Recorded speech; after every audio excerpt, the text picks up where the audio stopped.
Ladies and gentlemen, we are live. That is right. We are live and kind of a well. We are rolling along. It is Sunday afternoon. I hope everyone out there has had a phenomenal weekend. I hope you're doing well. You're feeling well. You know, I know Monday's on the horizon, but hopefully you had a great Friday, a great Saturday. Most of it spent here with us because we don't go the fuck home ever. But I'm cursing already on stream. That being said, folks, this is a special edition of our live stream here at the Wrasslin for Life News, Wrasslin for Life Network. Wow, it's going to be a long stream. Happy Saturday, everybody. Oh, no, it's Sunday. Oh, brother. 3 boxes. No, that one was on purpose. But that being said, folks, as you can see, the boys are all here. The boys are all ready to go, even if my brain is not functioning at all. We are going to work through the PWI 500. We're going to discuss some of the picks, some of the omissions. We got some fun stuff planned ahead. We are going to go through this. We're going to review it. We're going to get everyone's opinion out there. We want you chatting. We want you talking. How did PWI do? Do you agree? Do you disagree? What they get right? What they get wrong? I have a feeling we're going to fight about some shit. But that being said, now that this clunky, horrible intro is over, let's go.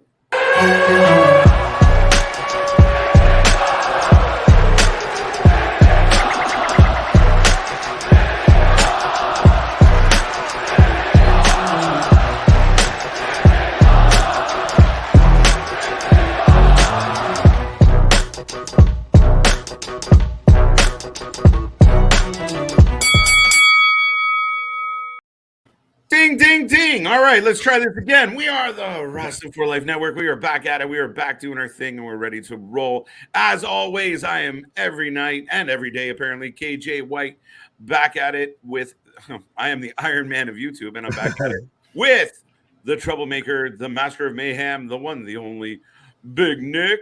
Yes, back at it like we never left, folks. And we got the every night delight, Mr. KJ White, to my I believe my left right now. Beneath me, we've got, the leader of the brand wagon, Mr. CJ Brand. How you doing, bud? It's Sunday. You know what that means. Sunday. Yeah, Sunday Funday, man. It's always going to be a great day. PWI 500. A lot of disagreements in this. That's all I'm going to say. A lot of disagreements. All right. I don't know who the hell made this? Well, we know it was PWI. I know they have a process. I know we have some criteria to talk about. We have some things. And actually, Nick, I'll get you to kick that off.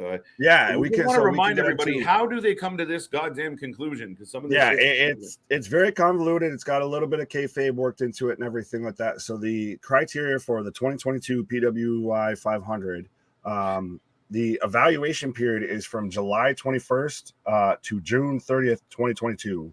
So do with that what you will. Not really fully a year. Not any sort of good starting and stopping point, I feel. Summer to summer.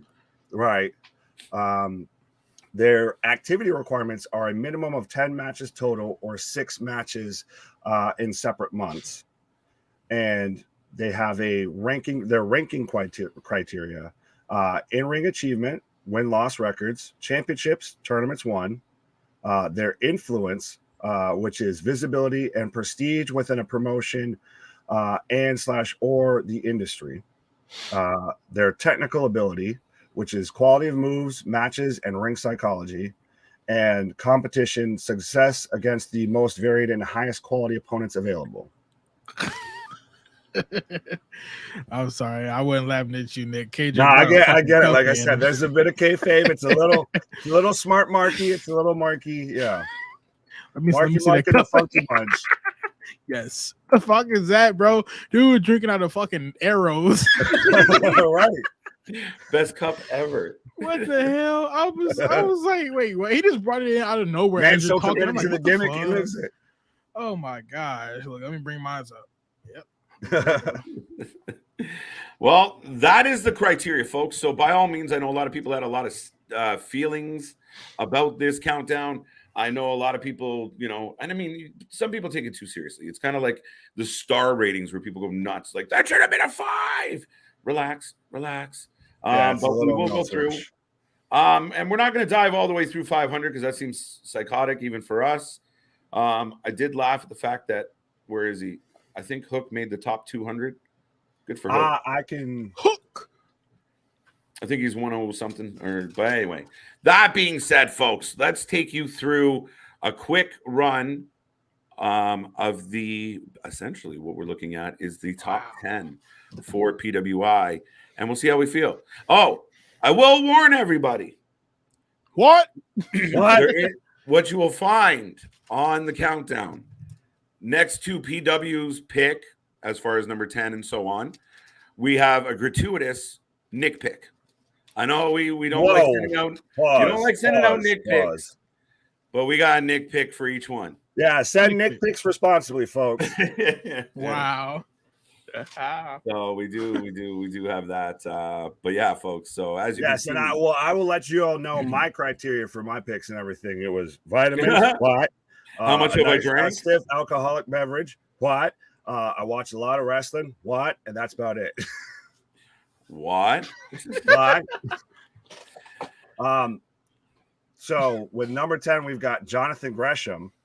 And my pick is the walking weapon, Josh Alexander. I think that man's put Impact Wrestling on his back. I mean, we even just watched him at Wrestling Revolver last night. So we put on a hell of a match with the one called Manders. There we go. Thank you. The one called shit. What did we call it? Right. I got most of the way there. But yeah, no, that man to me, you know, he deserves some credit for pretty much putting a whole company on his back, and he puts on stellar matches. But it's funny to me that the guy that allegedly used his PWI ranking against Tony Khan, make sure he gets right in there in the top 10.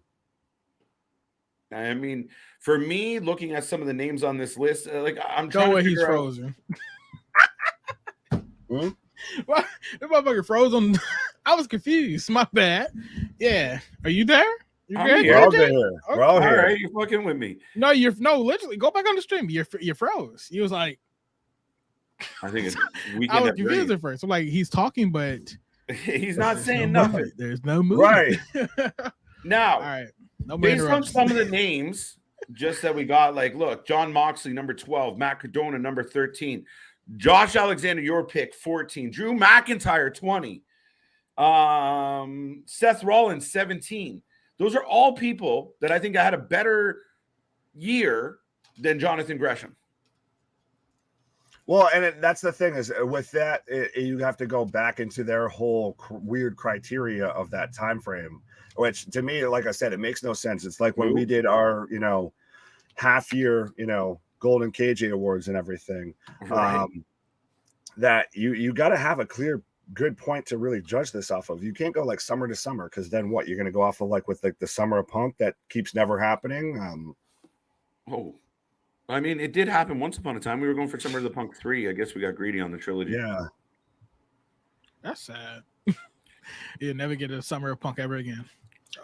Well, I will say though, with Jonathan Gresham, he did carry Ring of Honor on his back pretty much, even when the company didn't exist. Before Tony had bought it out or anything, he was defending that belt everywhere. He was making a name in Progress. He was, he's an amazingly talented wrestler. I think what hinders him, I guess, if we're looking at this for 2022 top 10, is he's taking a leave, he's taking a break, all of that. That doesn't even hinder it really for me. I mean, I think for me, what hinders it is a lot. I mean, his company went non-existent, and did he defend the ROH belt in and around the places? Yeah, but he wasn't going to give up the belt to, some garbage wrestling guy somewhere in some corner. I mean, Jonathan's good. I mean, but yeah, I mean, as far as what he did, like going around the indies and defending the belt a few times, to me, carrying the company didn't exist. He had nothing to carry. Well, you still don't think that there's a legacy of Ring of Honor and everything? I mean, I know I'm defending now against my own pick, but still. See, what do you think of Gresham? I mean, I don't know. Only thing that I really have known of Gresham is that he complained about people making fun of his size. So with him being top 10, I don't think that he should be there. But coming from a view, I guess, of carrying a company that wasn't there until it got revived, I guess that's why they put him on that list. But I personally would have put somebody else right there. So then I guess I'll ask each one of you, who would you say potentially would you put at number 10? Number 10. If you had to put you on the spot. Seth Rollins. Nice. Okay. For me, I want Matt Cardona in 10. Fair enough. I think Matt Cardona's earned the top 10 again. I think you and I for pretty much most of yesterday were going back and forth on that, man. So I could see that.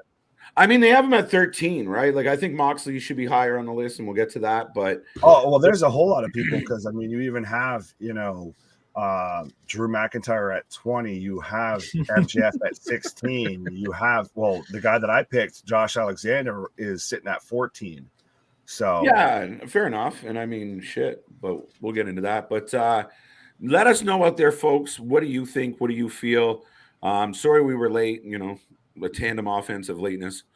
As you can see, my brain took a second to show up and join us. So we're good. We're good. Hassan, good to see you. If Mutton ain't in top 10, I'm out. Muda didn't make the top 10. Muda. Does he get a sympathy selection just because I think it's the final tour? The final one. Yeah, no. Have you all seen a statement from Aleister Black? Yes, Zaytu. We've just recently seen it. Well, maybe we'll talk about that in a bit, but we'll leave that for now. But yeah, there's a statement from Malachi Black circulating as we speak. Hassan, a wordsmith as always. Wow. Well, then followed up by the big homie Kofi Winston. Yes, we live, baby. Make it do what it do, baby. Yeah, we finally live. That's the good part. We always live. We was live pretty much all day Saturday. That's true. Kofi feels that if Mox isn't in the top 5, it's bullshit. I guess that one was for CJ. We'll get there. Why is it Mox top 3? Ooh.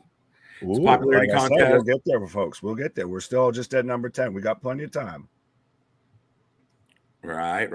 Okay, so anything else on John Gresham? Like, I mean, where realistically, I think he should be 22. And that's a shot, like as much as there is just a shot the other way. But I think looking at some of those names, I'd push him down into the 20s. So then I guess I'll ask. So then I guess we'll go with what do you think about with say Josh Alexander at number 10? Go with my. I like Josh at 10. I personally would have bumped him slightly higher than 10, but Nick, I'll give you 10 on your tick. It's not Ty Dillinger, but it's another Josh Alexander.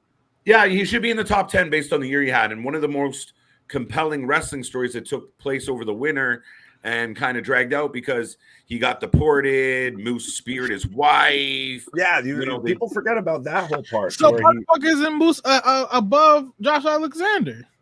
Well, then he beat Moose. So he went over. A shit. Well, that's it.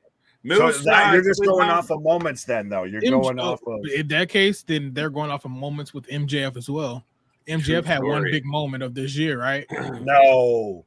Ooh, no. Well, trust me. We're going to get there. All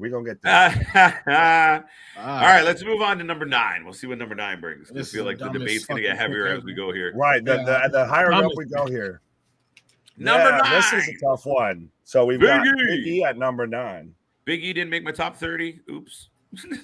Well, and so my pick for here is the man that I've publicly hated on this stream before, especially when he first made his appearance at WrestleMania that Mr. CJ Brand watched live. Mr. Why you gotta throw that in? Guys, why you gotta throw that one in? There you go. Yeah. I agree with your pick. I would have put. Wait, no, fuck off. No, Cody is number 6. Oh, you face turn and heel turn in the same sentence. Right. I just thought about that. Like, wait, Cody is number 6, so no, fuck that. I didn't know. I don't know why they put Big E right there. That was the dumbest shit ever. He said he is up there because he won the belt. Right. That's it. Yes, but that's it. That's it. If he didn't win that belt, the motherfucker probably would have been in the top 100s. Just being honest. You could have easily put Moxley in that position. Moxley don't even deserve to be up there, but whatever. You could have put Moxley right there. Or you could have simply put McIntyre right there as well. True. What is he here for? Well, he didn't do shit. Can either of us recall exactly? Because I feel like it was early. Like when did he break his neck? I want to say that was early, like spring 2022.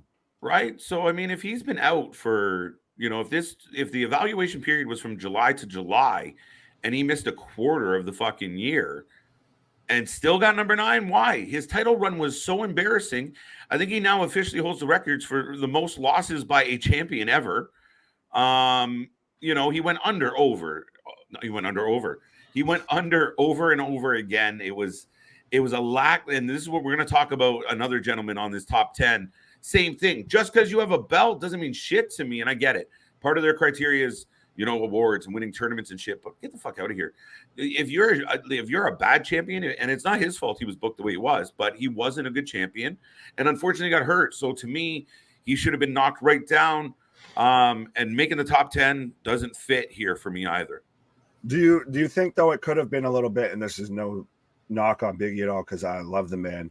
But do you think it's a part of because he came so kind of out of nowhere with that groundswell of winning the championship and all of that, and he kind of had his almost Kofi Mania type moment where he won Money in the Bank and then cashed in and everything. That might have been what propelled him and skyrocketed him up here this high. I'm happy you brought that up. I just remember that. I'm like, oh shit, he did win Money in the Bank. It was a big ass surprise.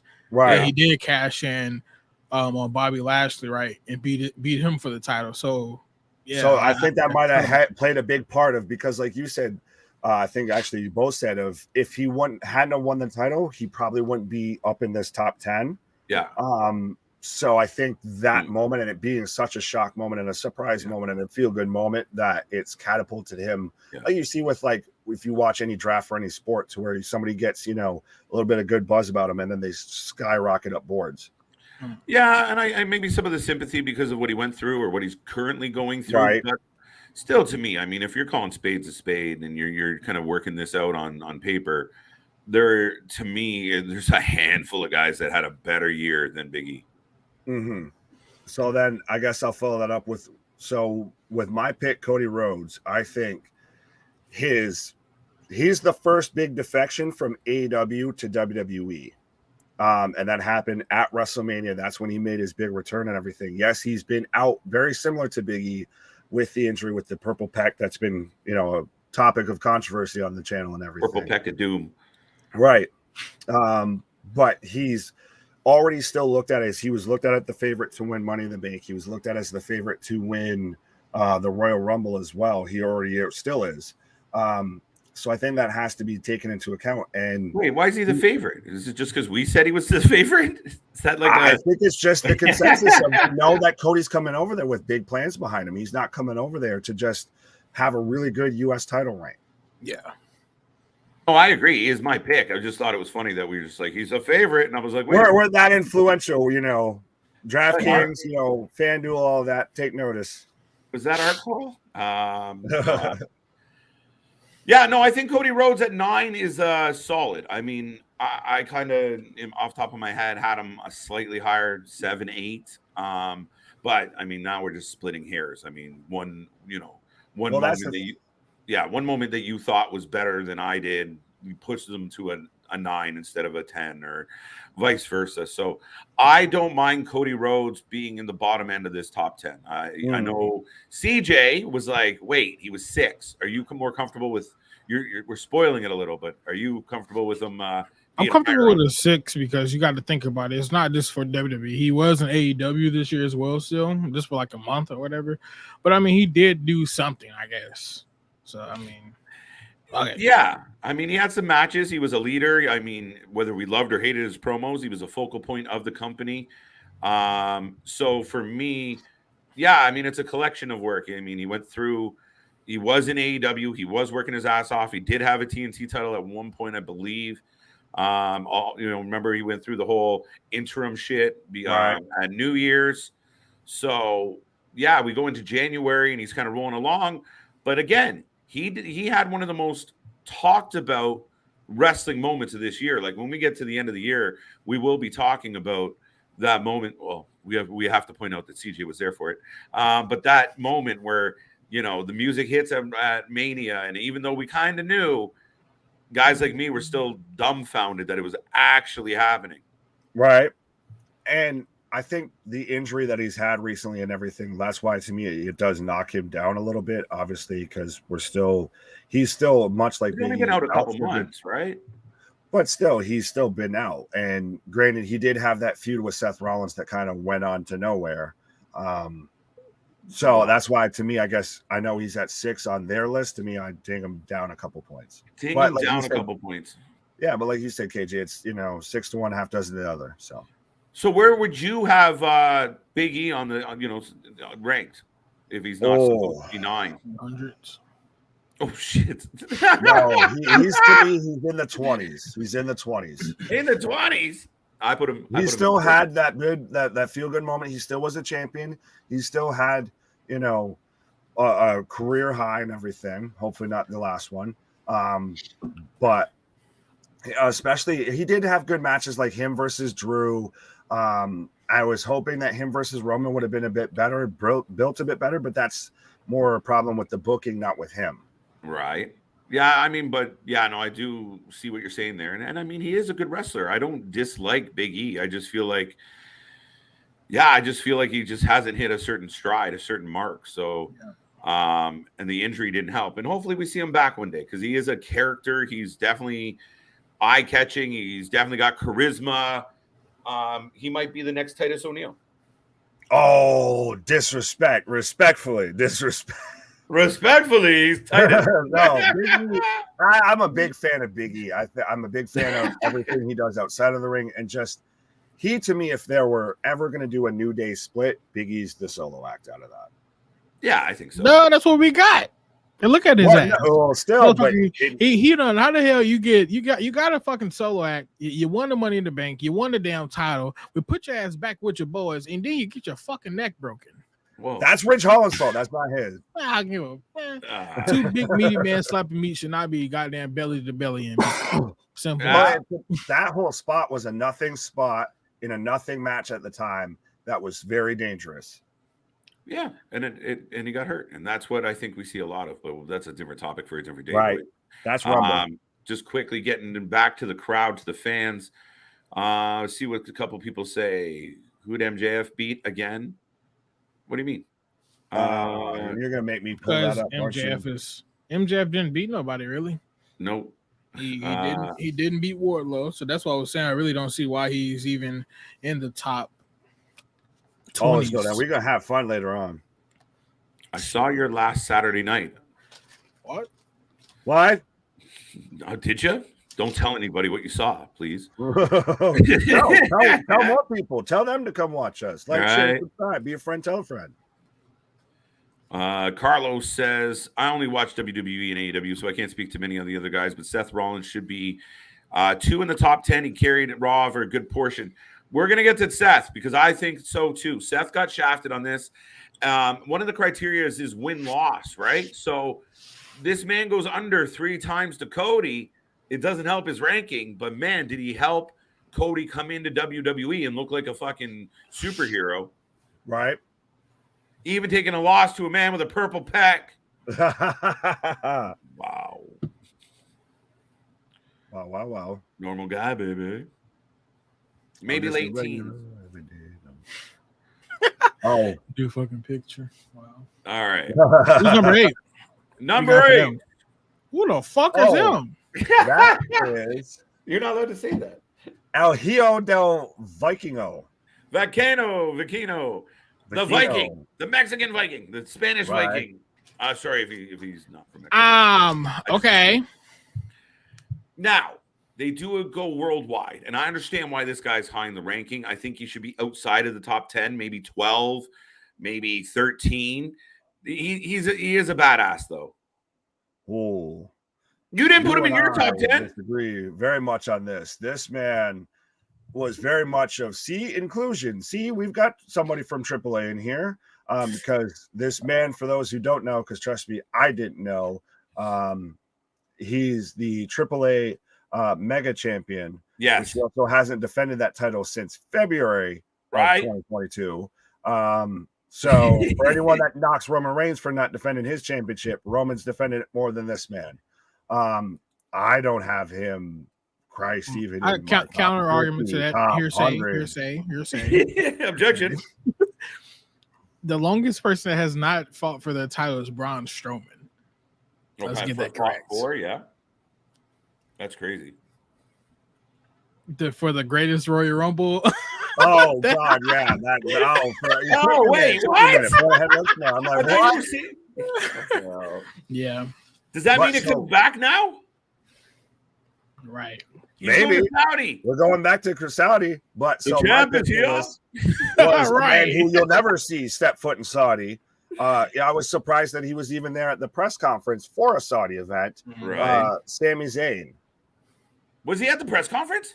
Yes, he was. I said that live on stream. I said, I'm surprised that Sami's there with the way that it's publicly known how he feels about WWE and Saudi Arabia, their involvement. Yeah, that's crazy. Well, what is it? Because I thought it was just like a religious thing. It's because Sami's comes from Syrian background, and the Saudis and the Syrians have had a significant conflict and a significant issue. So Kevin doesn't go out with her either, right? Kevin does it because Sami's his best friend. He's like, I'm not going if he ain't going. Right. He ain't going. If he don't go, I ain't go. He's my travel buddy. Right. He's my travel chief. Yes. Yeah. Travel chief. Right. Yeah. I don't have anything to say about this guy. I don't know who the hell he is. I don't know what belts he's wearing on his shoulder and his stomach. Those belts look kind of. So then I guess we'll take this as. So what do you guys think about my pick of Sami here at number 8? Definitely want to over take that Cody away Rhodes, over Josh Alexander. No, that's a rough shot, buddy. And I love Sami Zayn. I think Sami Zayn's done marvelous work, but one of the criteria is belt holders and such. So if you had a belt of some substance for a consistent amount of time, that would push you up the chart. Sami's a great support guy. Could Sami be in the top 20, maybe top 30, probably? As far as, being consistently on TV and having an impact and fucking around with top guys. But at the same time, he goes under a lot. He stooges a lot. He lost. You can't pick a guy that lost to Johnny Knoxville in the top 10, buddy. But his character work and everything, the way he throws himself into his role. See, this is where it gets a little kayfabe. This is when it gets into the PWI 500-ish of, like I said, what vitamins? When you did what? This? Yeah, exactly. This motherfucker said, what vitamins? What? Right. What? But so you're picking Sami Zayn to be number 8. Yes. Just based off of his based gimmick, off of right? him. No, he's been the glue with the whole bloodline storyline. I think he's think he's the glue? Bro, but you got to think about it's an overall year. It's a yearly thing. He don't think that now he's constantly been progressing. Now we've got the whole crowd, right behind him. He's been a consistent performer, one of the most consistent performers in WWE all year. So you would put Drew. I mean, you would put Sami over there versus a Drew McIntyre. Yes, because Drew's gone up and down. Were you always a big fan of Drew coming out there, swinging his little sword, breaking the freaking ring ropes and all of that? Look, it's not about me, okay? That's the whole thing about this. I don't give 2 shits about Drew McIntyre, but I'm just saying, y'all praise that guy so damn good. So this is like you'll put what? What? Look, there we go. Lawrence on my hell to the no. Right. It's a better pick than they had an 8. I don't know, bro. I would put Chris Jericho over here, honestly. Motherfucker, are we gonna fight? Go hands. Fuck it, bro. Kenny Omega should be number 1 at that. No. I'm just pushing.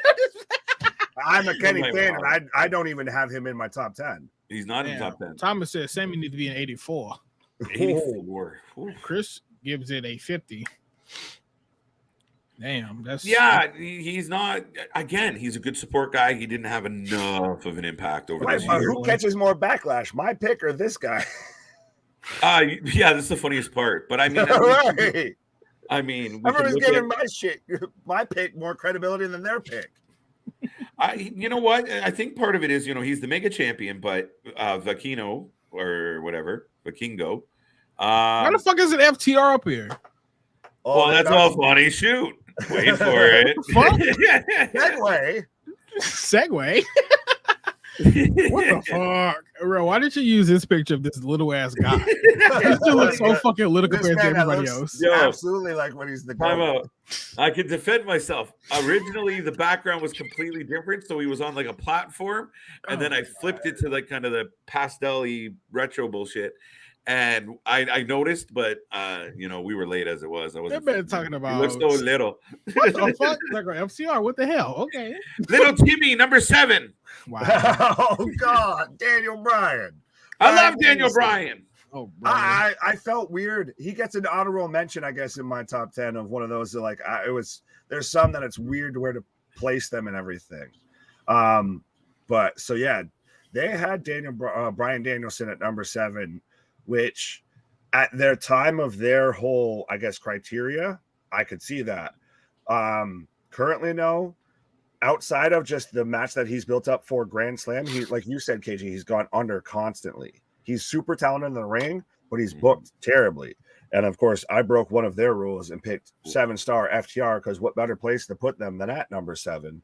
I see what you did there. That's PWI also has their own, I guess, tag team list and their own women's division list. Brother. This is all just male singles. Yeah. But to me, even if you look at the singles matches that Dax Hardwood and Cash Wheeler have had, to me, it all combines to there's no better place to put them than at number 7, especially again 7-star FTR.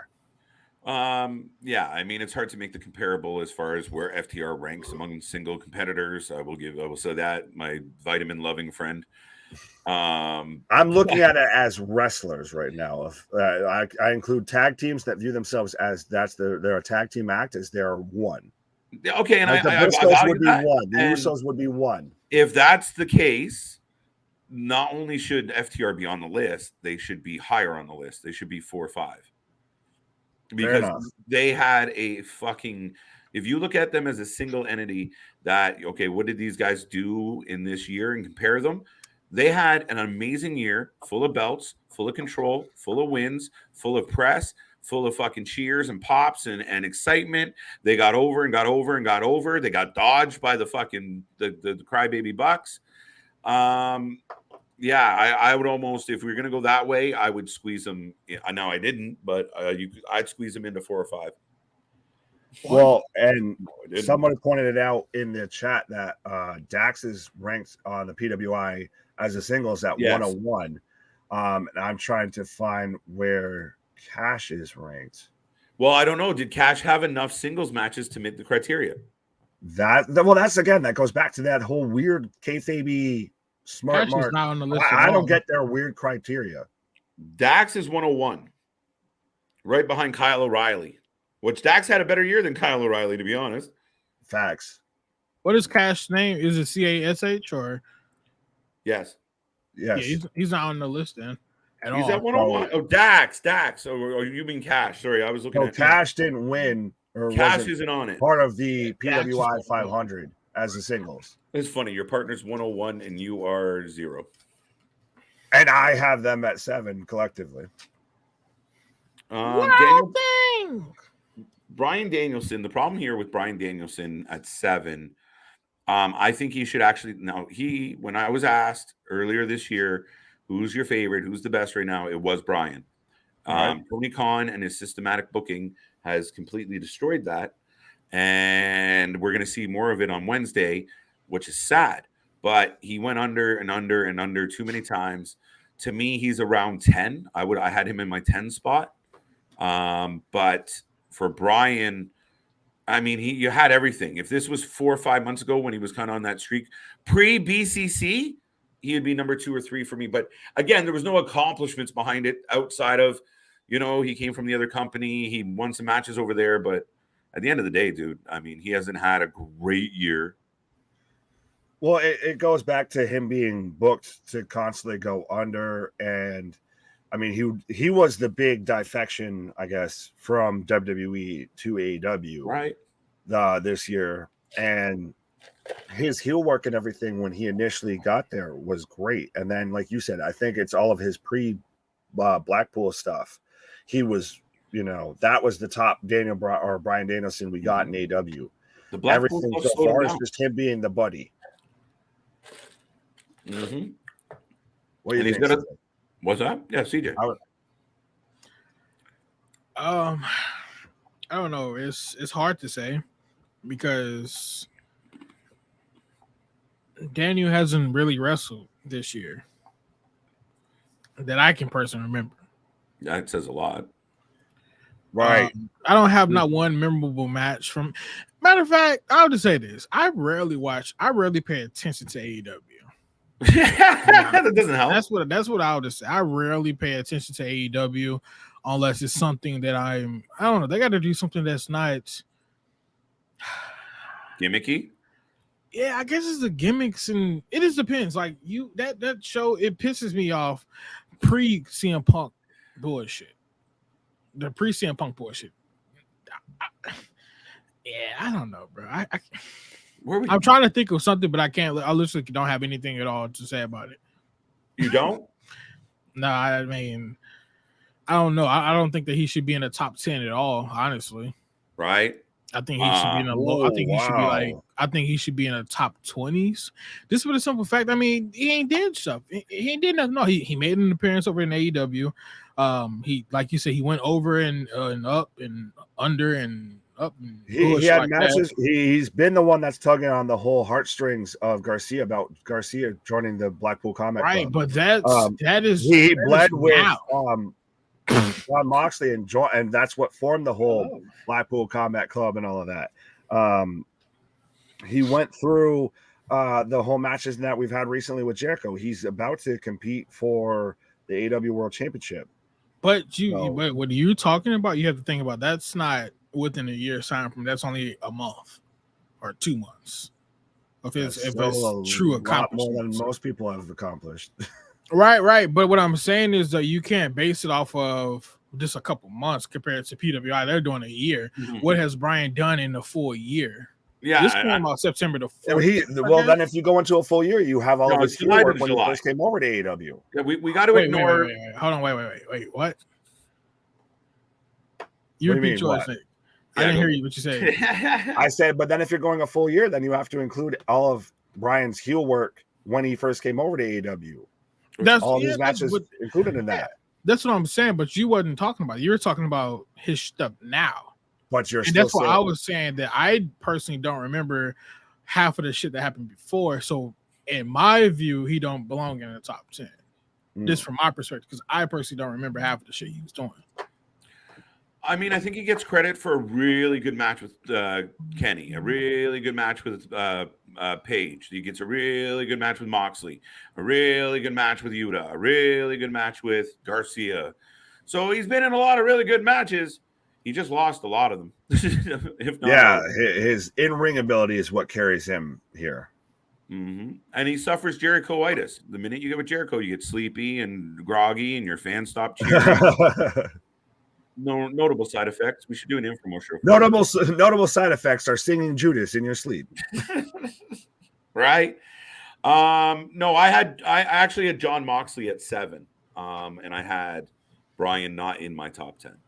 Oh, okay. So I guess I'm the one that I had him, I guess, on the outside, obviously, but he was very much knocking at the door. Brian? Yeah, he's in. Yeah. He's in the top 25. But I still think because of how he was booked and how it ended up playing out, it was really hard. But I love him. I think he should be number 1. But I'd still have him top 15. Being said, yeah, not far off. He needs some big wins, dude. True. All right, you guys ready for number 6? What? Yes. Yeah. All right, let's hit number 6. Number 6, Cody Rhodes. The Nick pick. And my pick is Mr. Chick Magnet Punk, the leader of the chaos, the spark plug to the dumpster fire that is the AW locker room now, I guess, at this point, CM Punk. I think with 2022, I mean, the man's been a 2-time AEW world champion. He's been the biggest draw in AEW. Obviously, I think the constant injuries, the backstage stuff, obviously, you got to knock it down a little bit. But he's been one of the biggest names in professional wrestling this year. I mean, Christ, They have him at number 3. Yeah, I mean, I'm really curious to see what CJ has to say about CM Punk being number 6 instead of whatever number they have him at. 3. I'm not saying nothing. I'm not. Forget that. Here's the thing. So let's just deal with Cody first. Cody at 6, not bad. I had him a little bit lower at 8 or 9. Top 10 because he was, worked well for 2 companies. I mean, he hasn't been injured that long. What did he get injured in? Mania was March, April. So he's been out what? May, June, July? About that, yes. But I'm interested to hear what you have to say, CJ, because I believe when I had Cody at 9, you were strong that he was perfect at number 6. Yeah, I mean, Cody being at 6, I guess it's just mainly off of the hype and stuff that he had, making the big WrestleMania comeback to WWE and giving us that heartfelt story about, why he came back. And yeah, basically that's it. I mean, we all knew he was going to come back. Did we? I refuse to believe it until it happened. It's common sense, bro. Come on. WWE is always going to be the founding father of this shit. Chris Jericho will be back in WWE. Bryan Danielson, he will be back with WWE. Guys like Mox is the only person I would say probably won't go back. He has no reason to go back to WWE. But Jericho, yes. Bryan, yes. Cody, fuck yes. I mean, even Goldust. Yeah. I don't think we're gonna get. You think Dustin's going? Yeah, I mean, Adam Cole will come back to WWE as well. Kyle O'Reilly will do the same exact thing. Any ex-WWE person, Keith Lee, he will come back. Miro, all of the ex-WWE guys basically that's over there right now will come back to WWE. But Cody Rhodes, when he did it, I personally never seen him staying with AEW because if y'all listen to the interviews, Cody Rhodes has never been that type of person he just wasn't gonna stick with the shit. Because he's a business guy. He's not, I'm going to take this position and I'm going to abuse it.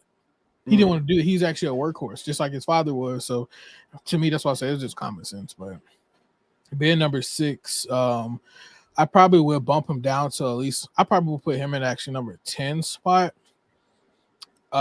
Just because of his injury. Probably. I mean, weren't you mad about it? But suggesting you at 9, you were like, no, not 9, 6. Wait, no, 10. Changing your mind. The thing is, that's the beautiful thing about this is it's all subjective. It's all what have you done for me lately a little bit. Mm-hmm.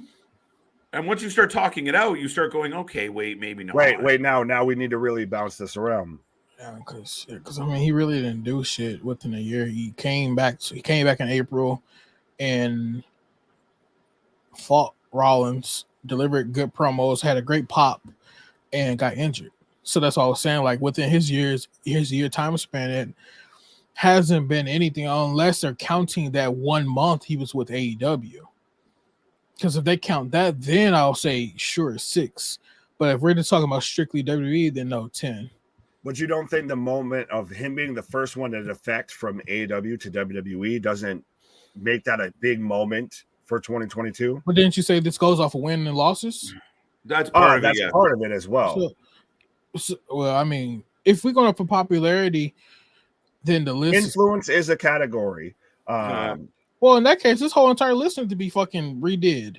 That's what we're doing. That's why we're here. Oh well, shit. Well, Nick Picks is fucked up. Then CM Punk should be number 1 at that. It should go CM Punk, Roman Reigns, Kenny Omega. Like, this is why we're here, folks. This is not the only category, sir. Wait, did you put Kenny in 3? Shit, fuck Kenny, but yeah. Fucking way. I'm just saying, if we're going off of popularity, yeah, I mean. Well, that is part of it. I will say that. That sucks. Now, as far as Nick's pick go, the Nick pick on this particular one, 6, dropping him to 6. I don't like it. I think he should be up. You think Punk should be up? Yeah, name another person, especially when it came to AEW, more influential, move the needle, win or lose. He was pulling in more viewers than anybody. Yeah. He's controversial right up until now. Now, we can't count the last couple weeks here because the criteria stopped in July. But Yeah, their leading up to criteria. that, Mine didn't stop. we had so many moments with Punk, and MJF was wicked. What he did with Darby was good. Yeah, a little bit lackluster and a little bit slow for my liking, but he's the biggest draw in that company. He should almost, for me, I'd put him 2, Okada 3. I'm up for laying back and shit. Like this is my first time. Like I literally just laid on this damn neck pillow I got on this chair, and I've never laid on it. I'm about to fall asleep. Man, it felt comfortable. I said, let me get my ass up. Yeah. Sure, but number 5 is probably going to be one of the dumbest selections they got on here as well. All right. Who would you have? Who would you guys have here at 6? I'll keep Cody there. You keep Cody? What about you, keep Cody? Number 6 for me. Where were we going with this? I had Josh Alexander at 6. Okay. Yeah. I'm a gigantic fan, and again, gigantic balls. Thanks for it. Yeah, I mean, maybe some Canadian buys here, but I'm just a huge fan of Josh, what he did.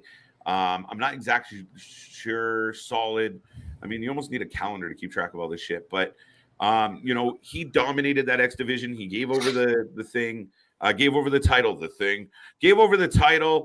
and then it was like, okay, now he's going to be champ. But Moose gave him a run, and he had to go through the motions, and then due to the pandemic and fucking other issues and paperwork issues, he ends up in Canada. Everyone thinks he's leaving the company.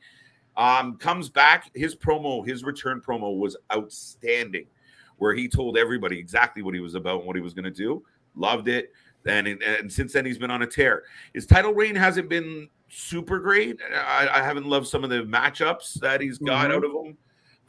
But yeah, for me, I have Josh Alexander in 6. See, I guess to me, it's with Punk. It's obviously, yes, he has had the accomplishments. He's the biggest. Well, at his return was the biggest, which I think that might have been 2021. But he's been a double 2-time champion in AEW, but the constant injuries, and I get that my criteria doesn't fall within theirs, but the backstage stuff does have to get accounted for at some point. Yeah, you get a high five for that. You're making people watch a fucking show. That was the best shit on AEW maybe ever. That's what they should do every scrum, is just have everybody kayfabe it and just dig in and like say whatever the fuck you want. Go nuts. No, because that's what led to this. This is a fucking dumpster fire. The dumpster fires, put asses in seats. Yeah, and look at how that worked for WCW. I've been saying this the whole time. It's WCW.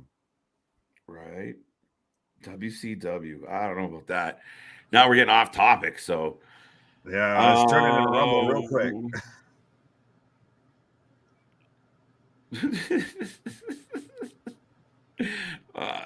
Yeah, dude. You're number 5. No one knows why I'm laughing. It's okay. Number 5 is Bobby Lashley.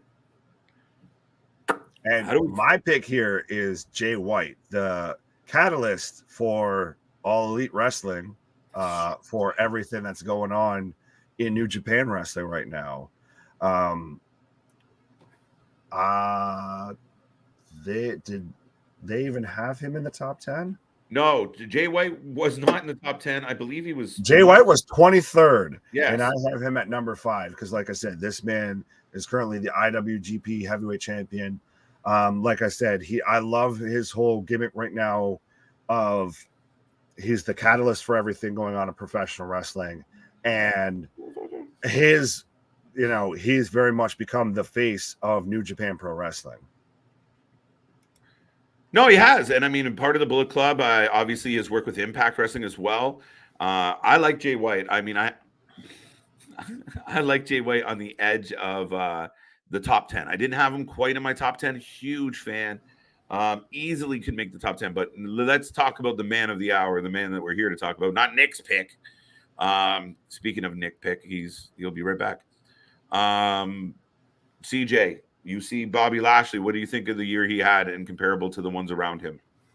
I think that he fits in right there. Well, I wouldn't put him at number 5, honestly, just because I mean he did have a stellar year with MVP's help, becoming the almighty Bobby Lashley. So with his title reign, it was great. The matches he's had, the way that he went out was terrible, but that's WWE for you. Well, it's Vince McMahon regime for you. But me personally, I wouldn't put Bobby in number 5, just for the simple fact that just because of the way that his title reign has ended.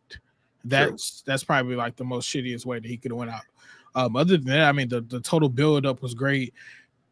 The heater he had was great. The segments he had was great. The name, the entrance, all of it, all of that shit was great. Without that, yeah.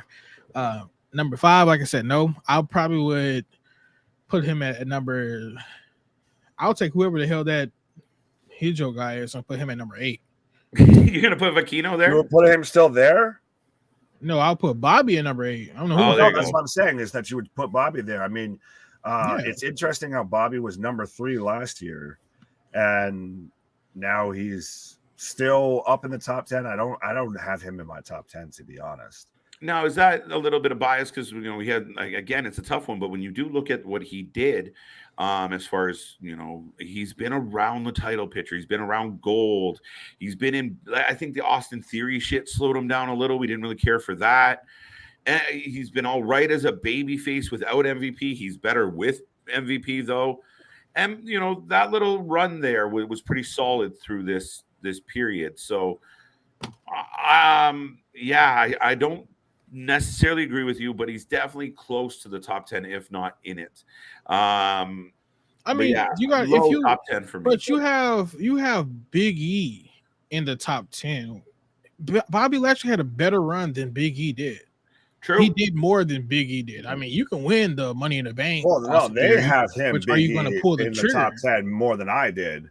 But yeah, I think that Bobby's very much, again, he's still in the he's outside of the top 10 looking in, because he has taken that fallback of he had that god awful feud with Omos. True. Right. So that does knock it back a little bit. He had the weird whole thing to where MVP's dropping raps about him and all that. And it's just, they've halfway tried to dismantle everything we liked about Bobby Lashley until Hunter got back in charge and was like, no, this dude's a fucking badass. Let's do something. Yeah. No, you had that weird period where he fell back. PWI had taken him from 3rd, dropped him to 5th. I think they should have pushed him a little further down the chart, especially what he said. Like, you got Jay White. I don't have Jay White at 5. I think that's aggressive. Jay White gets close to my top 10, if not just on the border. But, yeah, I think Bobby has to come down that list a little bit. And like I said, I had other names slightly higher than you don't think the leading force in New Japan Pro Wrestling right now, and I know that they have someone else from New Japan much higher. It's true. But you don't think the guy that's crossed over in AEW, Impact, that was supposedly supposed to be part of this whole triple faction warfare between the Elite, Bullet Club, and I guess Undisputed Era, that's now all gone awry. But you don't never think did anything that man should be in the top, echelon of, top guys doing it right now? He should definitely be in the top echelon, but he shouldn't be in the top 10. Yeah, I mean 10. I'm good with 10, but 9 at the highest. Just based on the names I got ahead of him, I don't. He's close. And like I said, just like you, I'm a huge fan of Jay White. I mean, I kind of have to be. I mean, KJ White, Jay White, it kind of fits. But yeah, no, not quite there, but close. Close. Yeah. And I will say to this comment, I don't have Okada in my top 10 at all. Like, I'd almost have him outside of my top 15. I think Okada's running into that problem to where he's kind of become the Hulk Hogan of New Japan, of like, all right, we get it. It's just lol, Okada wins. We're sick of it. Yeah, we'll get there. We'll get there. With that being said, let's get into number 4. Or actually, did we miss any part of this? No, we kind of covered it. Who would be there? We're good. Yeah, you're good. All right, number 4. This one I hate. Oh, my pick or their pick? Kind of both. Yeah, this man about to say both. Get the fuck out. Thank you, Lawrence. CJ, what do you think? Adam Page at 4. Come back to me. Oh shit. Yeah, no, this man's not even in. Not top. He's sniffing around maybe top 20. But Adam Page should not be number 4 on this list. Adam Page, why? What did he do? I mean, yeah, he had a couple decent matches, and I'm not even positive that they both fit in the criteria. But that being said, he had a title. Does that mean enough? Where do you like? They tell us what their criteria is, but at the end of the day, dude, what did Adam Page really do other than be a very boring champion? No compelling storylines. Even when they fed him someone like Adam Cole, nobody gave a shit. Again, he's bland, he's boring. He went off script and pissed off the whole company.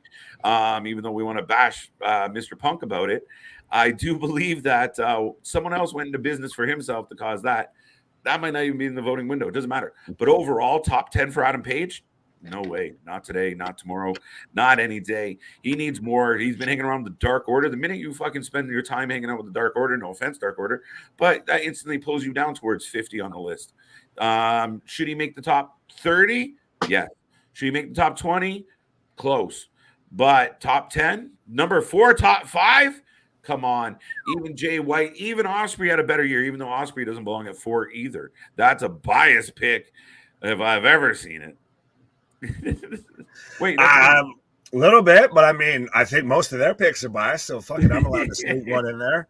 But no, Ospreay to me is phenomenal. To me, he's honestly, if you're going with in-ring skill and all of that, he is the best doing it. I mean, the man is getting called out and getting chastised and this, that, and the other, and having to send cease and desist orders to quote unquote the best bout machine, the EVP of the number 2 / what should be or could have been the number 1 promotion in professional wrestling. So if that guy's taking notice, I think the world actually needs to take notice of Will Ospreay. Oh shit, I jumped the gun. Oh. Yeah, go back. No, I mean Ospreay, shit, dude. I mean, we'll get back to that. Do you have an opinion yet on Adam Page at 4, CJ? I mean, I think that the only reason why he is up there is because he did give us the most boringest reign ever in AEW.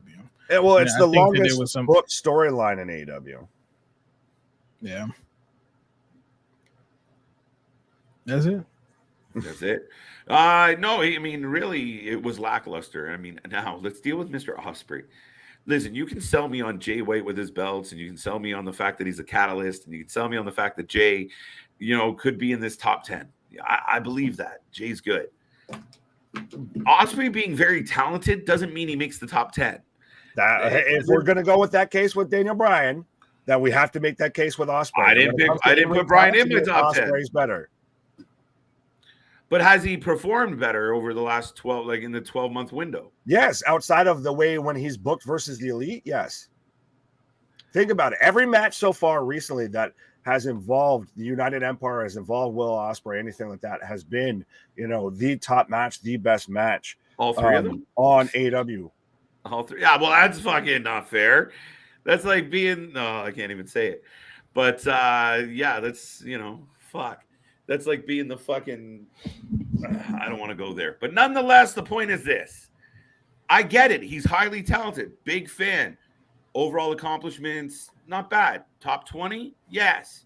Definitely a name to talk about. Did he do enough? I mean, he had a handful of matches in fucking AEW. He's had some other matches in New Japan as well. But in that time window, I just don't know if he did enough to garner jumping all the way to number 4, bro. And look, number 4, Ospreay, number 5, Jay White. Look at this man.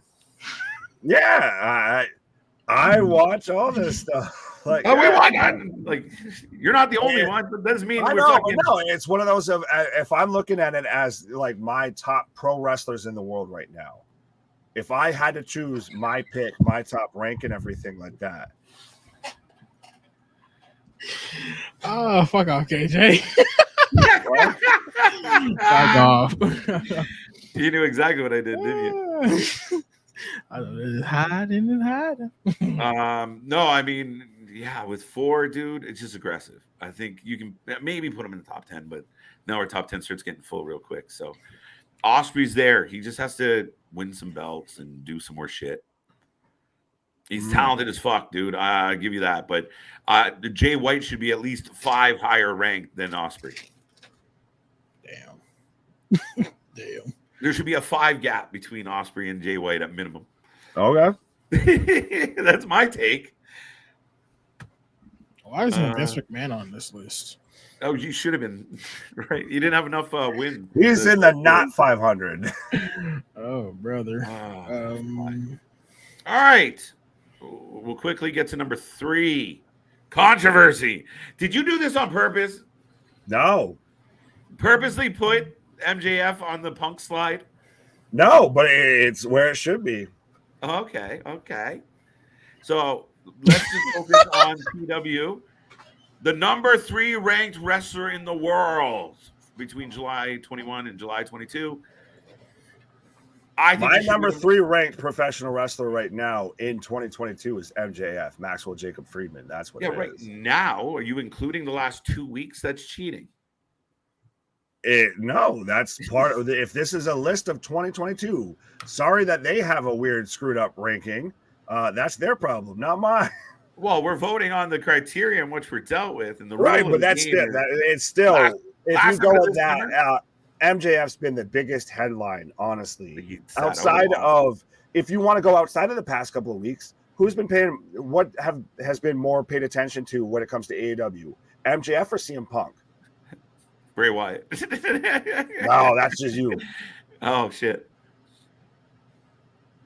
No, I think it very much it's been MJF has been ever since he had that whole promo, his whole feud with Wardlow. In 2022, part of his feud with Punk is involved in this as well, if we're going by their criteria. So if you guys want to try and discredit that, then you're discrediting Punk as well. So to me, it's one of those of Maxwell Jacob Friedman. It has been the biggest heel in professional wrestling, the true heel in professional wrestling. That's why he's number 3 for me. I just think he hasn't been around. And I mean, I love him. I think he's amazing. You've got an argument. Next year, if he, puts in 10, 11 months of work, we'll talk about it. But thanks to his boss, he sent him home for too long. And when you sit out for 3 months, that's a quarter of the year. You have to slide down to the top 10. You make the top 10. You're one of the most talked about guys in wrestling, but how many matches did he have? How many matches did he win? Right? How many matches I'll give you on the wins, but he does meet their criteria when it comes to matches. This year is a guy that had what? 2 matches? 3? Wait, what? Nah, that's not good. It's not enough.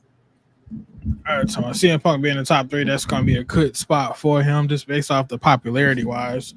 I mean, I've been a big advocate of saying CM Punk should not have won that belt, but it is what it is. He could have still been in the top 3 without the championship belt, without all the controversy, just for the simple fact that it's been 7 long years for him returning. Now putting MJF in the top 3, that's definitely, for me personally, is going to be a reach, right? No, and the reason I said it just for the simple fact that it's the 3 months he's been gone, and only thing that he's done that's truly memorable is have a group called the Pinnacle, and he faced the Jackass Society or whatever they want to be called, and then he could have he did a pipe bomb. That was his it. feud with Punk is in 2022. But you said the feud was. I mean, his it doesn't even matter. You can't have this one small moment and that's not one small moment. That was a great match, and that's one moment on what top. What do you mean? They only had one match. They only had one fucking match. He's had enough matches to meet their criteria. No, the fuck he did not. His ass has been fucking going. He could have. I'm pretty confident she only put him up on number 3. I'm literally looking at it, and if he didn't put the pipe bomb matches across multiple months, which is part of their criteria. I rest my case. Did he hit 6? Where did they rank him? That's what I'm curious. Where's MJF actually ranked on this list? Top 20. For the PWI, he's ranked number 16. So I moved him up 13. Jesus Christ.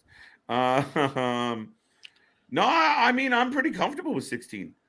Matt Cardona had a better year than him. Josh Alexander did. Tanahashi beats MJF. How do you feel Seth about them? Rollins, Gunther, Carmelo Hayes, Brian Breaker. Carmelo Hayes is like 100. But again, if we want to, that's the thing, is within their criteria, and depending, I guess, on how much they want to weigh certain stuff. If we're looking at influence, who could you say would be a top influence out of AEW? MJF, Punk, Omega, the Bucks, and I don't even like those guys, but they're influencers. You don't think people we've seen it on this channel. Just because you bought a fucking scarf doesn't mean everybody did. Okay.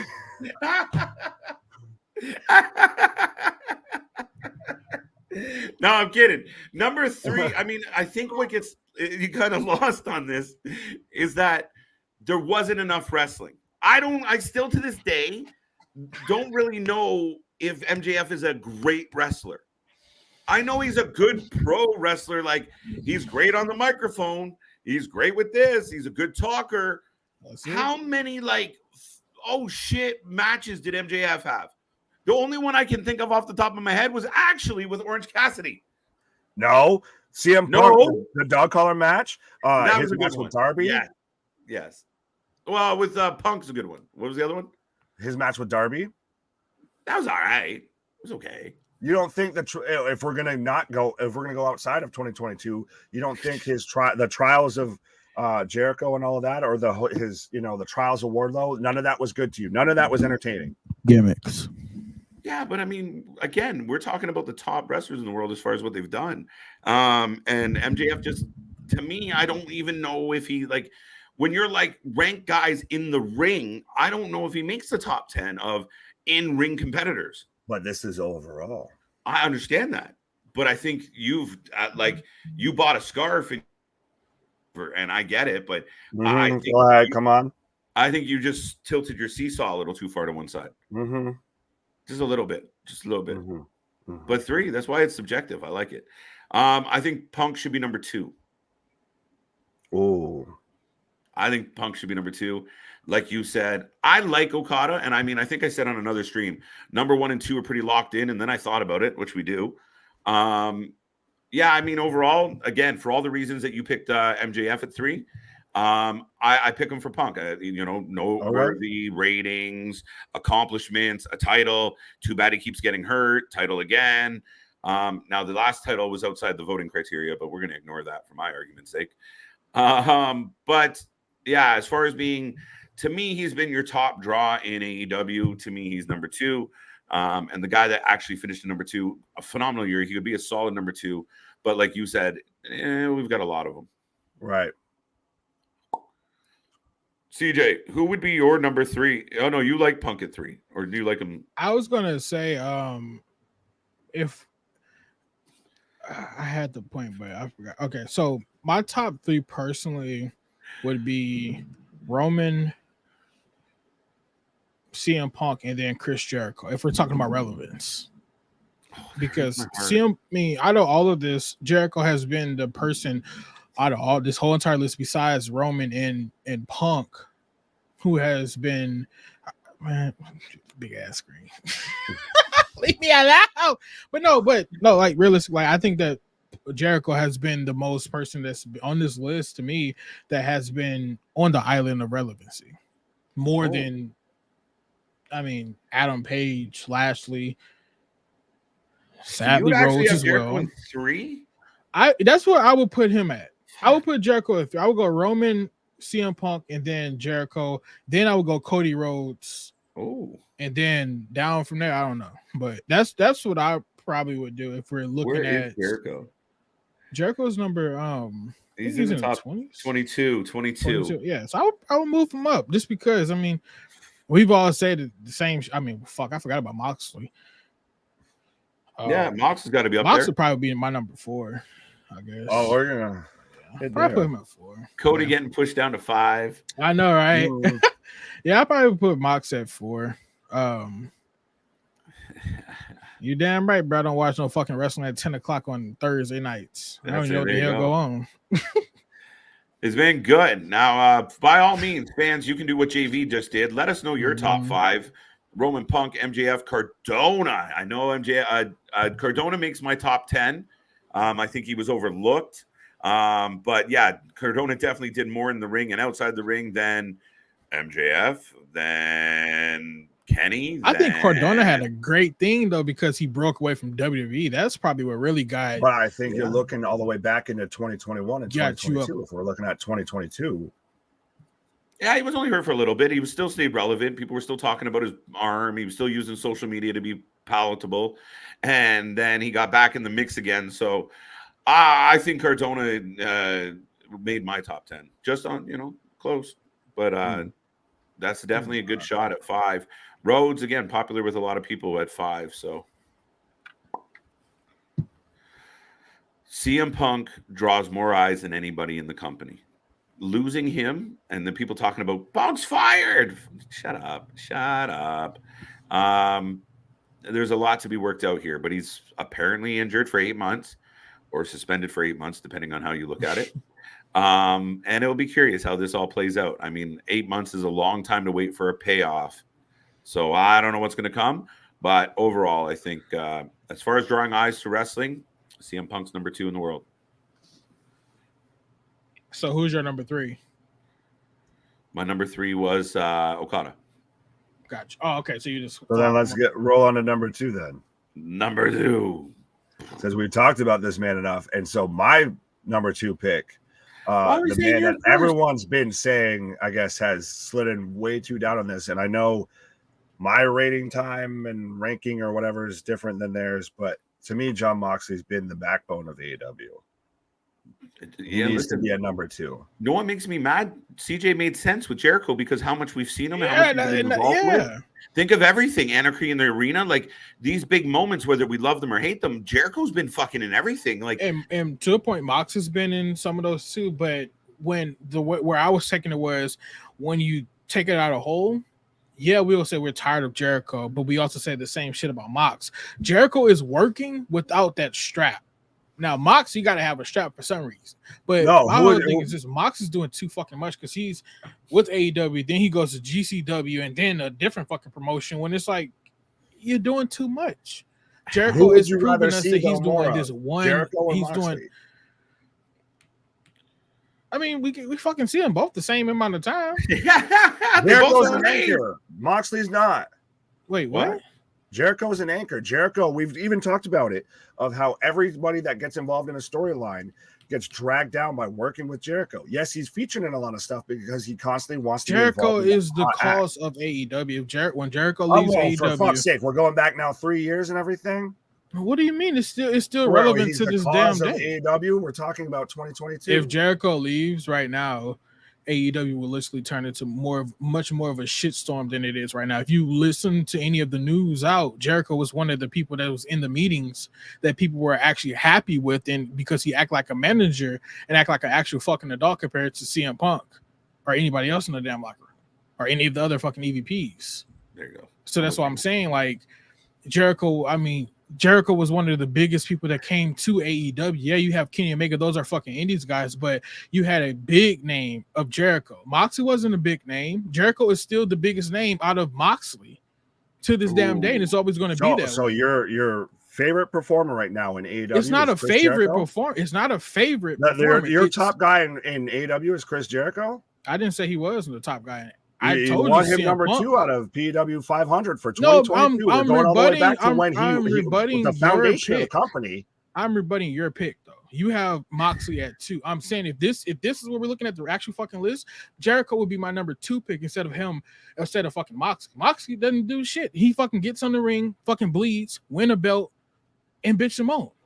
Think about this. Moxley also was just away the whole first half. Right, and he came back to deal with this whole situation. You want to talk about people acting like adults and everything like that. Moxley gave up a 6-week vacation to come back here and deal with this, and he didn't give shit up. He's under contract. Yeah, touche. Right, so if you request a vacation, my boss calls me right now and says I need some shit on fucking Wednesday, says I need you in tomorrow. You're just like, well, I guess I'm going.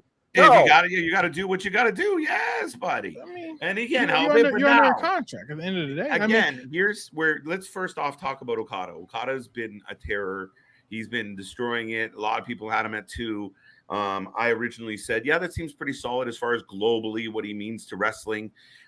Good matches, solid matches, consistent, has lots of matches. I have him at 3. I kind of, to your point, we could have always considered Jay White kind of creeping up there at some point and nipping at his heels. The problem with Moxley, the time he took off, that's what hinders me for him being in number 2. But I do have him in the top 10. I said that earlier in this countdown that he'd be somewhere between 5 and 7 for me. Yeah, I mean, Jericho I'm just looking at it. I'm just looking at it, and I within a year's time span, Moxley is now being more important. He came back January 2022. He came back January of 2022. Then they joined the Blackpool Combat Club. He didn't do shit after that. He just won the strap a couple weeks ago. Out of left field.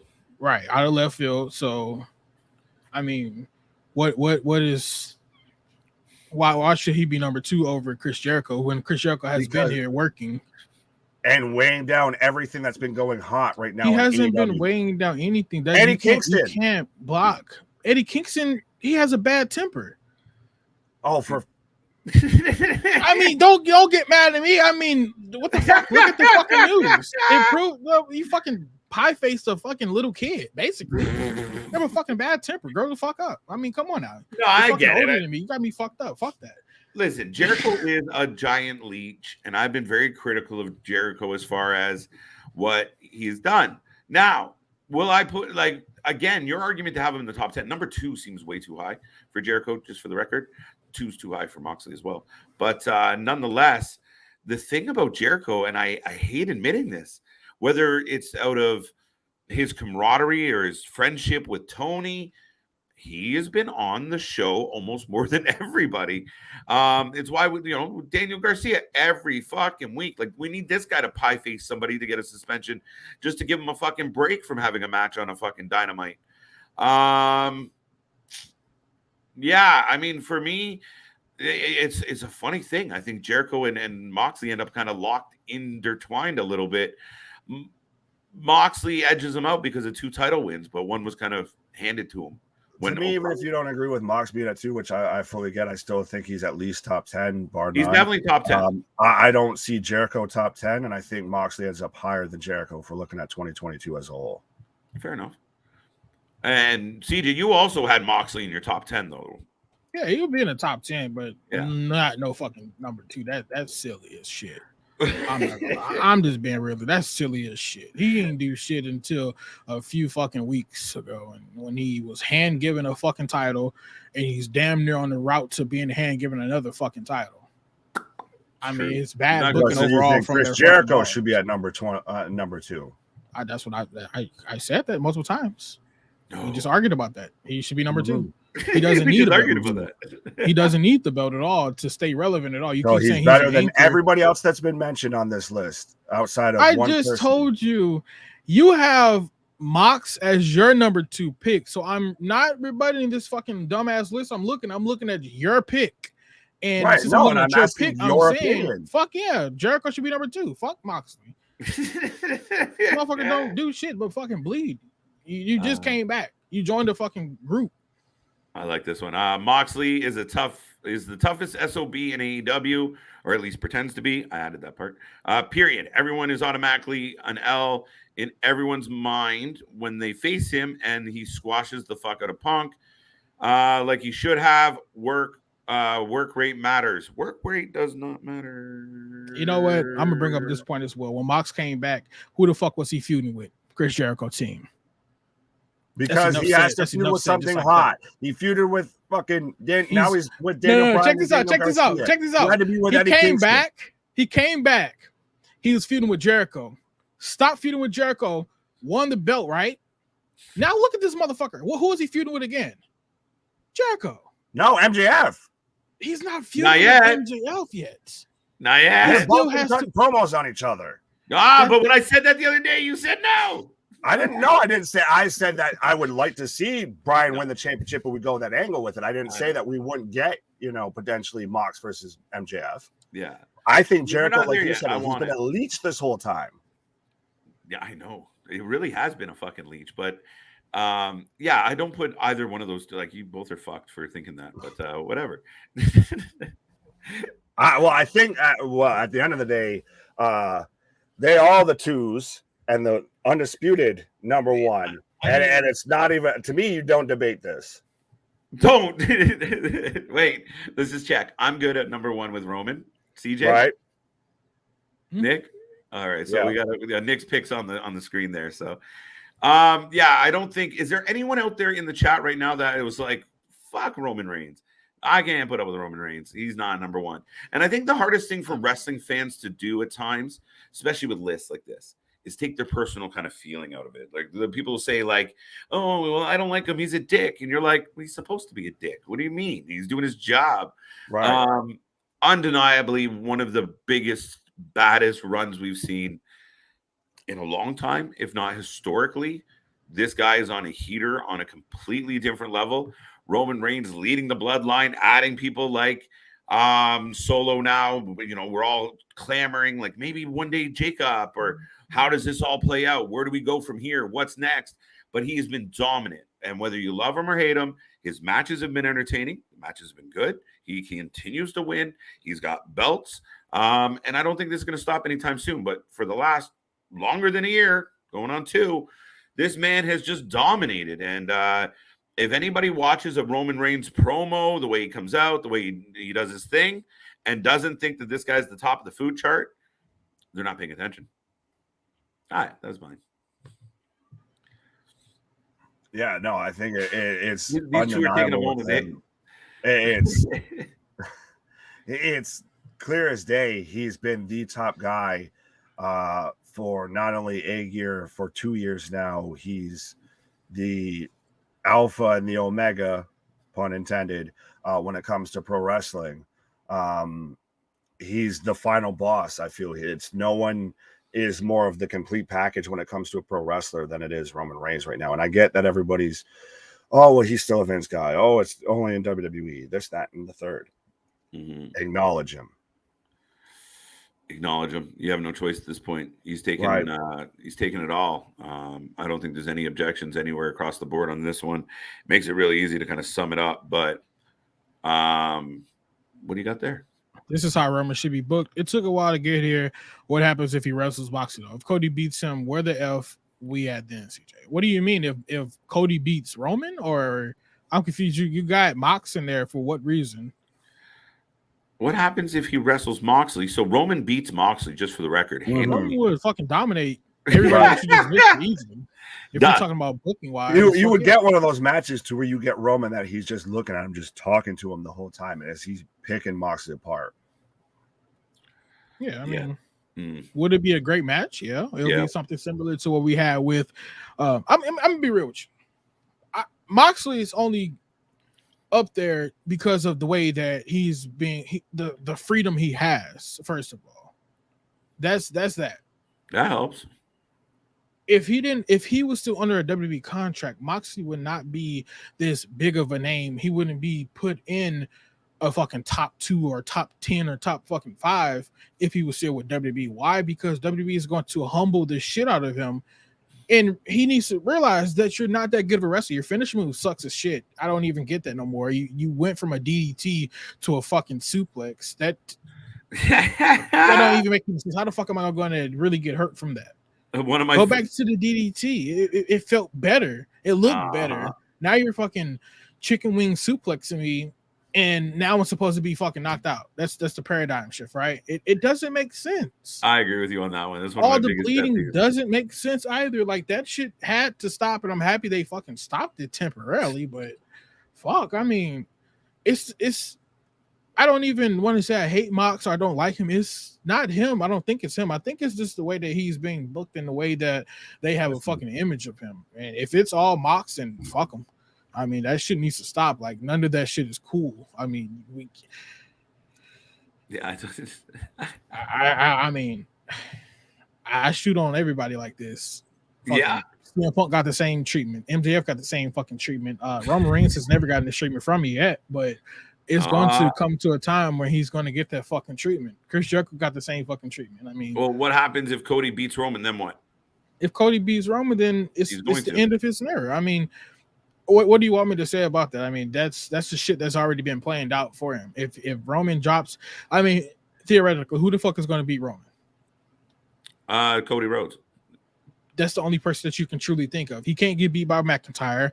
Kevin Owens won't be able to beat him at all. If Kevin Owens beats Roman, that'll be the dumbest shit, the dumbest booking in the wait now. I'm saying that because we've already been there and done it. We've seen that match.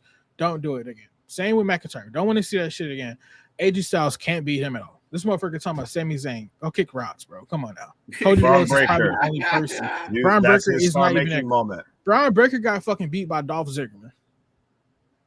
Okay, well, what fucking sense does that happening make? Tomorrow? What do you mean? It doesn't matter. I mean, you can build him up all you want to and shit, but motherfucker ain't gonna beat him. If Brian Breaker, an NXT guy, comes over here and takes down the Tribal Chief, that's some Vince McMahon booking 101. Yeah. That's truly Vince McMahon's booking 101. That's like having fucking Carmelo Hayes come beat Gunther. Well, I mean, I think we don't have to sweat it too much. I mean, Roman's going to carry this belt into Mania, take on his, his cousin, his big buddy, Mr. Rock. He's going to go over on the Rock. He's going to hold up the two belts, have his WrestleMania moment, and then he's shortly going to give up those belts very soon after to what my guess would be Cody Rhodes. I would go with Cody or either Brock. I think Brock will come back into the picture soon. We do Brock again though. But this time it'll be McMahon booking. You do him and Brock for what, that infinite time? But it'll be under a different regime this time. Interesting. Because it's not the same fucking thing. Correct. It's not going to be. I mean, yeah, but you have to think about it. It's going to be two different bookers. This time, Triple H could write a different storyline for that, and it could be better. It could be 30 times better than what Vince did. You never know. That's what I'm saying. I mean, if we get Brock again, I'm not going to be like, oh, fuck, I don't want this to happen. But I wouldn't be mad. I wouldn't be mad because it will be something different. It's the same thing, but it will be a different story this time. Even if Bobby Lashley was to try to come take down him, if we get MVP back, I'd rather see Bobby versus Roman than I ever would want to see Roman versus Brock again. Yeah.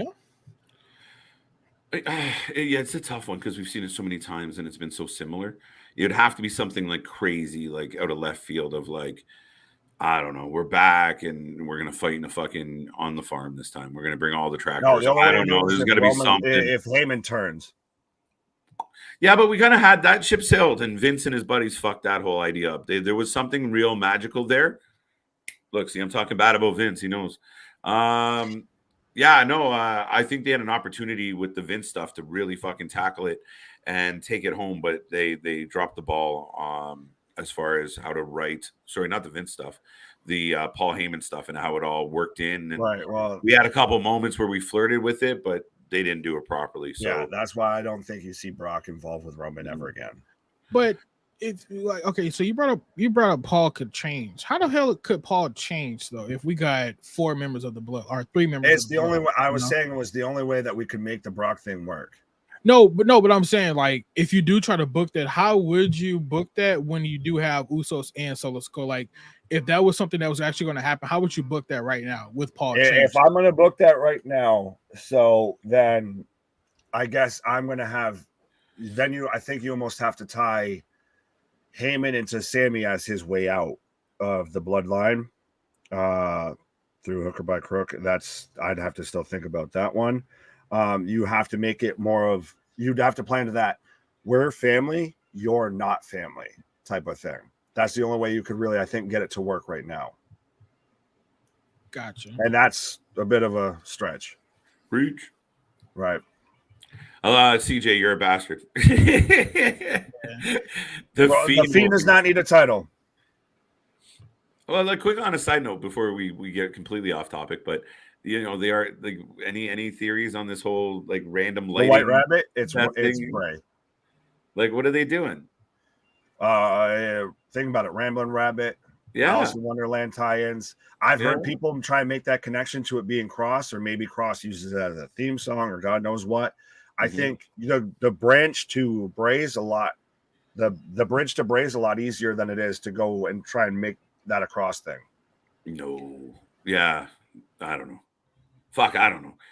New Hurt. I got distracted totally by new Hurt Business. Owens / Zayn or both. Bobby and Ricochet. Wait, how the fuck did we get there? Right. No. That's, the union. MVP should reform the Hurt Business. This I completely agree with. Going back to number whatever. Yeah, bring back the Hurt Business and do it proper. It was done. You don't think it was done properly at all? It was done too quickly. Yeah, that's why I would say it was done way too quickly, but I think that it was great. But I do now understand why they killed it. Just for the bloodline. Because of the bloodline, that's it. You can't you're telling me right now, if you had the Hurt Business going head to head with the bloodline in, say, a War Games at Survivor Series, you're not buying that pay-per-view? Yeah, no. I'm not knocking that. I'm saying why they like, okay, so like, you know how AEW, they have their trios, all that shit right now. Yeah. The reason why they are able to do is because they have a tag division for the trios. Now, when you come to WWE, you can't have the Bloodline, you can't have Imperium, you can't have Damage Control, you can't have Hurt Business, and then because now you have all these teams, you have to figure out who the fuck is going to be at the top. I can put the Bloodline at the top, but I mean they need competitors. And it only makes sense. Hurt Business, Imperium, you do that once. Roots. Do I need to keep going? But after you get done with that shit, then what? We're going to be in the same predicament that we're in right now with Roman Reigns. Okay, so you can't tell me that's not 3 months, 4 months at least, and you can't try and build somebody else on the backside in 4 months. Right, but what I'm getting to is you do that. You constantly bringing in these fucking trios. Why? Why are you constantly building up more and more trios? So let everybody be fucking single competitors. They'll fight just like that. Right. That's what I'm looking at. I just don't see the reason to have all the trios. Singles competitors with a faction around them. Roman's a singles competitor, but has a faction around him. But how being realistic, why the fuck would Kevin Owens need a goddamn faction around him? He's fucking Kevin Owens. Why would Bobby Lashley truly need a faction around him? I think him and Sami Zayn are going to be a tag team. Right, but that's what I'm saying. Once Roman Reigns defeats those first couple of trios you name, who the fuck is left? You have to build another team and the other person that you can. I mean, just picking other people, you would have to do a Kevin Owens, Sami Zayn. Who the fuck is going to be his third partner after you get done with the Imperium, the Brawling Brutes, and et cetera, et cetera, et cetera? Who the fuck else can you build up? That's what I'm looking at. You can't keep building up fucking factions because after you beat them, then what? They're just supposed to go back to their normal fucking lives? That's dumb and that's bad booking. That's why I would say I see why they ended. The New Day is fucking going first of all. Boo. And then Hurt Business that they're going. Why? Because they only want to have one dominant faction, and that's going to be the Bloodline until the time is over with. Right. My wet dream, I don't want to talk about it, would be Roman versus Jacob Fatu. I still have yet to see a Jacob Fatu match. You gotta watch Jacob Fatu. Yeah, I probably will. Sorry, Nick? No, I just missed everything that just happened. Jacob Fatu. Well, I heard that, and then I didn't hear CJ's response. Yeah, I haven't yet to see a Jacob Fatu's match. You need to, because that, to me, if there's no one on the WWE roster that could quote unquote take the title from Roman, Jacob Fatu is the guy who could do it. Hold on. Lauren says Vince lost interest in the Hurt Business. Benjamin Alexander didn't bring a lot to the table, compete with the Usos. Then you got this comment. This is what I was really going to touch on. It's not the fact that they're black at all. It's the fact that they were the only fucking factions in the company. I mean, their Hurt Business was a black faction. The New Day was a black faction. I mean, it's not their faults. But the Ministry of Main Event still going strong. It's truly they're not. Who the fuck is that? Judgment Day. Oh, exactly. But anyway, so just because you see those factions are black, it's not them, it's the industry itself. And I mean, that shit has been proven on multiple years. Each and every time Black History Month comes around, what happens? We get tons of black champions.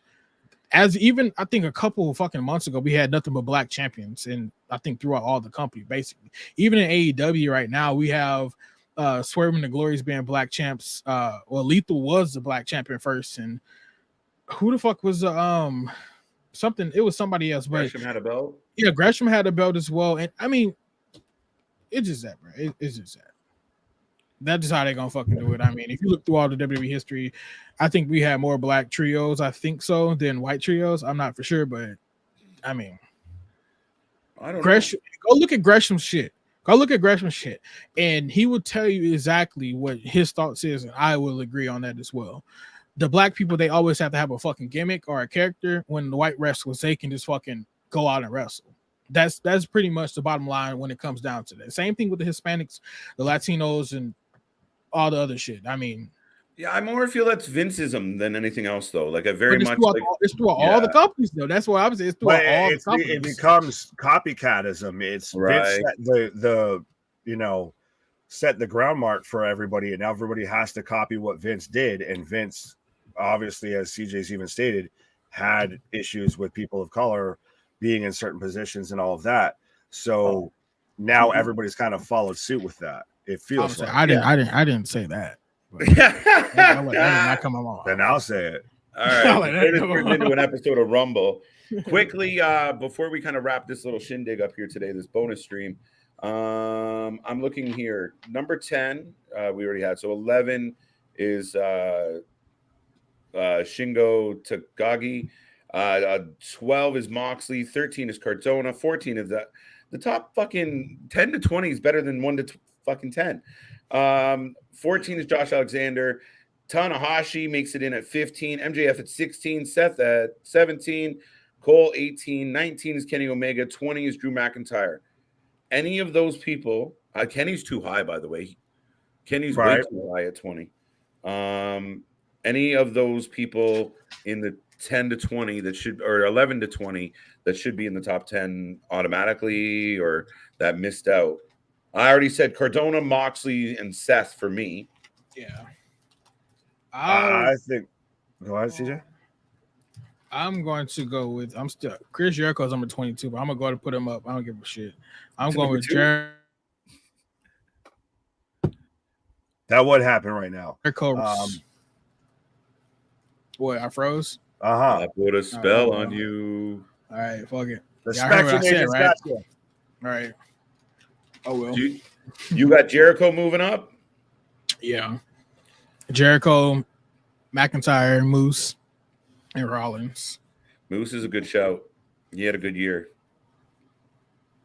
But so I have a question. So who do you think in 2023 will be your top 3?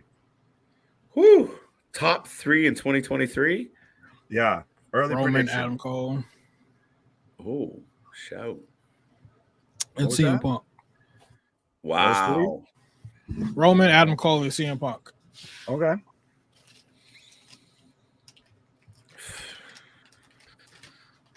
That's a fucking, I like that one. I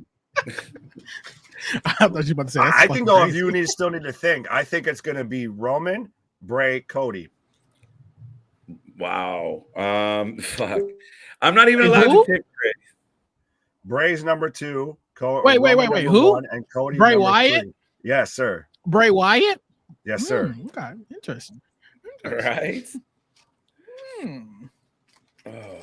I didn't even based on people currently doing wrestling for a living and not hanging around the periphery. Just go for it. Just do it. No, I think you're gonna get Roman. I think Cody's a good shout, and believe it or not, I think Kenny Omega is gonna make that top 3. Really? You of all people puts Kenny in the top 3? See, I put personal bias aside. Will I like him as when he's in number 3? No, I still think he sucks. But I think they need Kenny Omega to fucking come back to AEW and give us something to talk about in the fucking ring. He's got to get in there and dig in. And if you can ride Kenny to some more success. But see, to me, the person that I think that comes out of AEW that's going to be anywhere near the top 5 or anything is MJF, Maxwell Jacob Friedman. Yes, I have a scarf, but I think that he's going to be the biggest one kind of leading this second charge of AEW. You know what? He'll be in the top 5. I think if everything goes to plan, he should be in the top 5 because you need that solid heel to go the other way. Right. You know, I mean, it's so hard to project because we don't know who's going to get hurt, signed, forgotten about. That's why this is the reach segment here. This is reaching into the future. I just want to check. So I'm just trying to find. I can't even find the guy. Number 500 on the PW 500 is Dustin Wilson. Who? Why? And the first picture I brought up was a mugshot, so I don't know. So Nick Gage is number 500. What is this? I don't mean to. I'm sure the man's a nice man. I don't mean to poo-poo on the man, but Titan Wrestling Championship. I have no idea, but that's who your number 500 is. Next year it's going to be the pizza guy, right? Pizza. Yeah, I mean that's pretty much all we got, folks. But yeah, I think we're all set. That's it. That's your top 10. So just real quick, just in case you missed it, we got Roman at 1. I forgot to bring the box down. Grab the box there, producer. Roman at 1, Okada at 2, CM Punk at 3, Paige at 4, Lashley at 5, Cody at 6, Daniel at 7, Vikingo at 8, Big E somehow got to 9, and Jonathan Gresham is at 10, but I think he's too small to get on this ride. Nonetheless, we are back. But yeah, folks, we are that is the list. In the comments, in the chat, if you're watching this live, let us know. If you're just watching on the replay of this, please make your comments. Let us know what your top 5s are. Let us know if we're crazy. If Nick, if you're not, let me know how wrong my picks were, like these two men did. That's not true. It was just a couple that we had real big issues with. But yeah, only a couple. You never want an unsolicited Nick pick. So I think that's what I think Moxley was. Send Nick picks responsibly, folks. But that being said, howdy, goodbye. We are back tomorrow, Monday Night Raw, Tuesday, NXT, all the way through the week, Grand Slam. Wednesday, this man, the troublemaker, the mouth, Big Nick, it is his birthday. In celebration of that, there's a link below. Click on it, donate. We're raising money for mental health awareness. Please be a part of it. What's the actual acronym, Nick?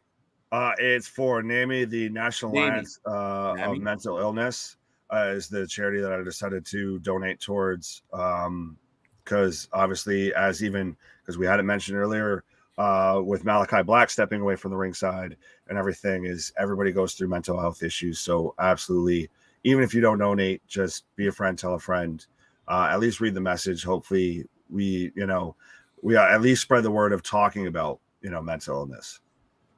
Just last, Thomas, my buddy. I like this. MJF, Bray, JY. I like it. The wrestling's in a good place if that's your top 3 next year.